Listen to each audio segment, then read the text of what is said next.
16 سپتامبر سال 1992 بحران بزرگی در سیستم مالی اروپا رخ داد. بحرانی که جورج سوروس نقشی تاثیرگذار و محوری در اون داشت. این روز رو به چهارشنبه سیاه میشناسن و روزی بود که جورج سوروس یک شبه میلیاردر شد و به دلیل نقش مهمی که در اون داشت شهرت جهانی پیدا کرد. جورج سوروس رو بیشتر به عنوان مردی که بانک انگلستان رو به زانو درآورد میشناسن. سوروس یک تریدر زبردسته و با شم بالایی که از اقتصاد و نوسانات بازار داره در طول دهه‌ها نشون داده که یک معامله‌گر کارکشته و حرفه‌ایه. اما سوروس فقط یک تریدر نیست، بلکه در حوزه سیاست و اجتماع هم یک چهره مرموزه که کشورهای زیادی ازش واهمه دارن و خیلی ها هم این مرد رو به عنوان عامل پشت پرده سیاست جهانی میشناسن. از ایران گرفته تا چین و شرق اروپا و حتی خود آمریکا همه جا دشمن داره و بارها کشورها علیهش موضع گرفتن. خب یک انسان چطور میتونه انقدر تأثیرگذار باشه که طرف مقابلش یک کشور باشه نه یک شخص؟ حالا اجازه بدین اول توضیح بدم که جورج سوروس از کجا اومده. سوروس یهودیه، اهل بوداپست مجارستانه. طبق بیوگرافی هایی که ازش موجوده، اون دورانی که هیتلر اون مناطق رو اشغال کرده بود، پدرش تونسته با جعل کردن اسناد هویتی خودشون رو به عنوان یک خانواده مسیحی جا بزنن و اینطوری جون خودشون رو نجات بدن. بعدش هم خانوادگی فرار کردن انگلستان و اونجا سوروس تونست تحصیلاتش رو ادامه بده. سوروس دوران دانشجویی رو در مدرسه اقتصاد لندن بود و همونجا شاگرد مستقیم کارل پوپر بود. پوپری که بیشتر اون رو با عنوان فیلسوف آزادی میشناسن و در ایران هم بیشتر اون رو با کتاب جامعه باز و دشمنان آن میشناسیم که نقدی بر نظام‌های فکری افلاطون و مارکس. سوروس همچنین یه مدرک هم تو رشته فلسفه میگیره و بازم طبق بیوگرافی‌های موجود در کنار درس خوندن برای پرداخت خرج و مخارجش کارهای پیش پا افتاده‌ای مثل گارسونی رو انجام میده. طبق گفته های خودش میگه همیشه دوست داشتم فیلسوف بشم ولی نشد و منم رفتم دنبال پول درآوردن. اما البته هیچ وقت فلسفه و تأثیرگذاریش بر جامعه رو فراموش نکرد. همون دوران جوانی به حوزه مالی علاقمند میشه و دنبالش میکنه. تو کارگزاری ها و شرکت های مشاوره مالی کارهای جورواجی روی انجام میده. از خرید و فروش سهام گرفته تا کار مدیریت ریسک و پوزیشن های دیگه. سال 1970 یک شرکت مدیریت سرمایه به اسم سوروس فاند منیجمنت تأسیس میکنه و به عنوان مدیر عامل اونجا مشغول به کار میشه. کارش اینجا این بود که با پول مردم و با تکیه بر تجربه‌ای که از بازارهای مالی داشت مشغول به خرید و فروش سهام و ارز شده بود. شروع به کارش در این شرکت آغازی میشه بر یک سلسله معاملات بزرگ مالی که نتیجهش میشه ورشکستگی چند کشور و نه چند شرکت. سوروس تو این شرکت با جمع‌آوری پول اطرافیان شروع کرد به سرمایه گذاری. درآمد شرکت هم به صورت تصاعدی هر سال رشد زیادی رو تجربه می‌کرد. تمرکزشون هم بیشتر روی ارز کشورهای خارجی بود تا بازار سهام.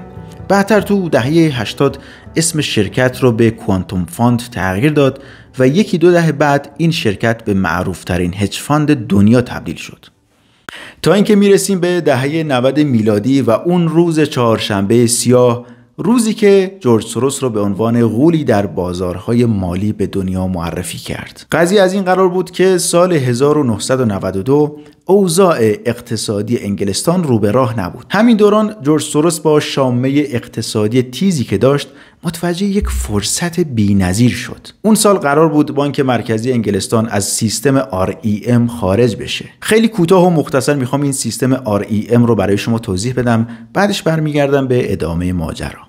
اون دوران در اروپا یه سیستمی بود به نام مکانیسم نرخ ارز اروپا یا Exchange Rate Mechanism.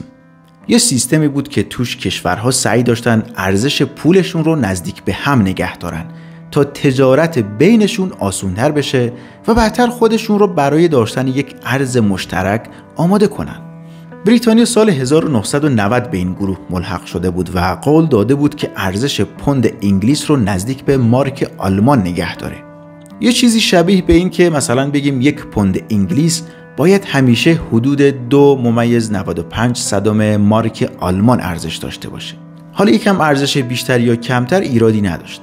اما مشکل روزی شروع شد که آلمان از نظر اقتصادی واقعا خوب عمل میکرد و میتازوند در حالی که بریتانیا روزهای اقتصادی سختی رو تجربه می‌کرد. به همین خاطر برای حفظ ارزش پوند در برابر مارک، بریتانیا مجبور به تن دادن به کارهایی بود که به اقتصادش آسیب می‌زد. مثل بالا نگه داشتن نرخ بهره تا اینکه بتونن به ارزش مارک آلمان برسن.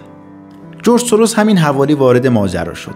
بسیار آدم تیز و باهوشه و خیلی خوب میتونه فرصت‌های اقتصادی رو بو بکشه. اینطور شد که این اومد پیش خودش فکر کرد که وضعیت بدین شکل نمیتونه دووم بیاره. بریتانیا یه جایی باید بالاخره دست از بالا نگه داشتن ارزش پوند ورداره و از سیستم REM خارج بشه. این همون فرصتی بود که در عمر آدمی شاید تنها یک بار رخ بده و فقط آدمای معدودی هستن که میتونن اونها رو تشخیص بدن.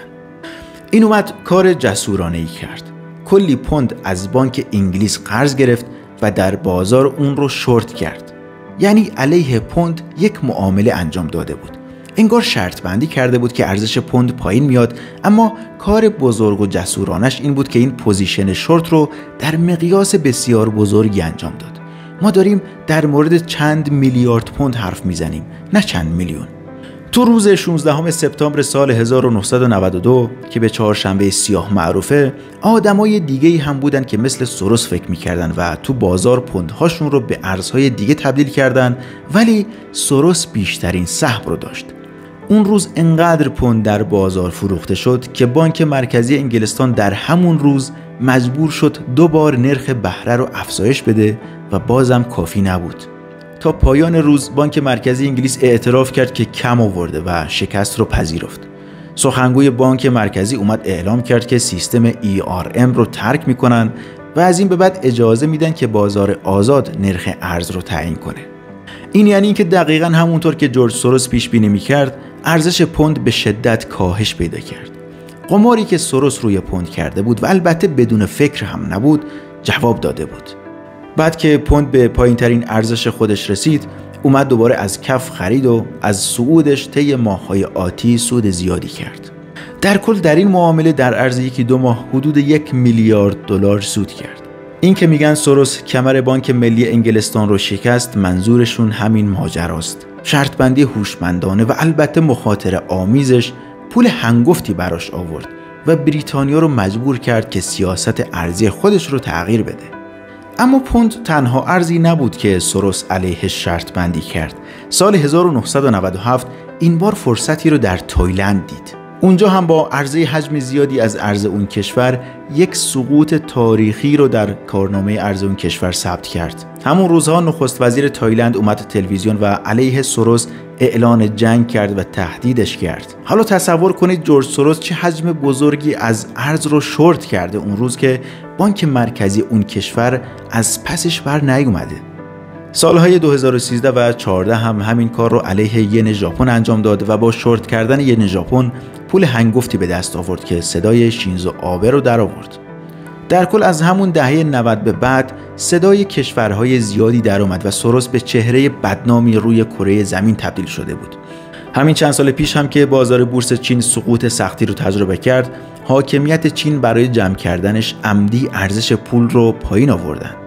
بعدش که دیدن سوروس هم داره نفت رو آتیش میریزه، اومدن علنی تهدیدش کردن و گفتن هر گونه عملیات مالی از سمت سوروس روی ارز چین رو جنگی ارزی در نظر میگیرن و عواقب بدی در انتظار سوروس خواهد بود.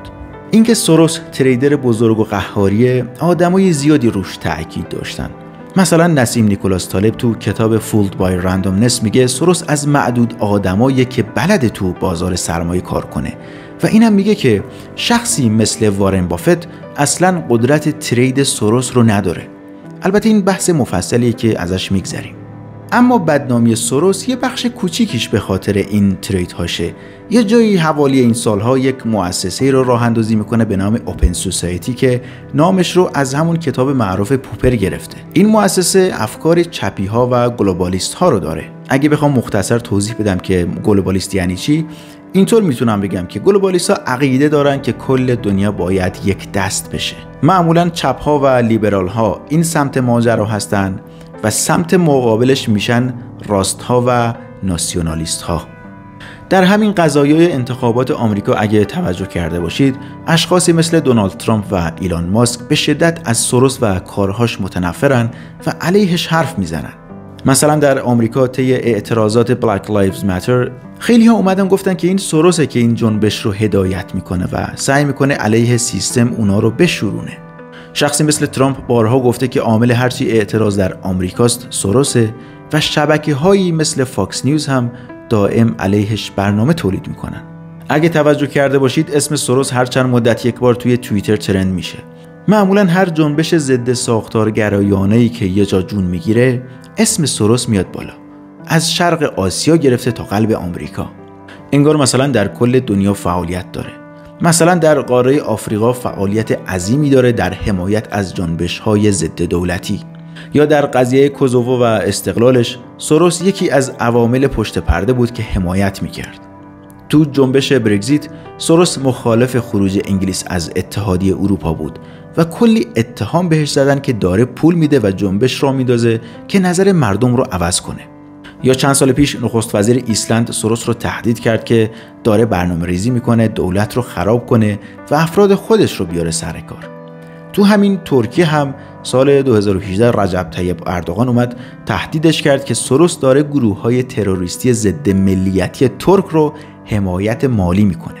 در کل کاراکتر این آدم طوریه که اونایی که طرفدارشن علنی معمولاً اعلام نمیکنن و ما فقط صدای اونایی رو میشنویم که علیهشن و علیهش اعتراض میکنن. و خب از شرق تا غرب عالم طی این سالها کشورهای زیادی علیه سوروس حرف زدن، چه چین کمونیستی باشه یا ایران اسلامی یا حتی راستهای آمریکایی. در کل فکر نکنم هیچ وقت راز و رمز افکار سوروس مشخص بشه و خیلی جزئیات با مرگش دفن میشه، اما در حال حاضر یکی از مرموزترین چهره‌های پشت پرده دنیاست. چند سال پیش گفتن یه دم و دستگاهی راه انداختن که میزان نفرتی که علیهش در شبکه‌های اجتماعی تولید میشه رو رصد میکنن و خود سوروس هم روزانه شاهد اون حجم از نفرتیه که سمتش میاد. حالا این رو برای چی میخواد ما نمیدونیم، اما هر جایی که اسمش رو سرچ کنین شما هیچ وقت مقاله‌ای در وصف خوبی‌های سوروس پیدا نمی‌کنین. دلیلش هم اینه که اونایی که طرفدارشن معمولاً حرف نمیزنن. ممنونم که تا آخر این ویدیو با من همراه بودید. لایک کنید، سابسکرایب کنید تا ویدیوهای بعدی من رو هم از دست ندید.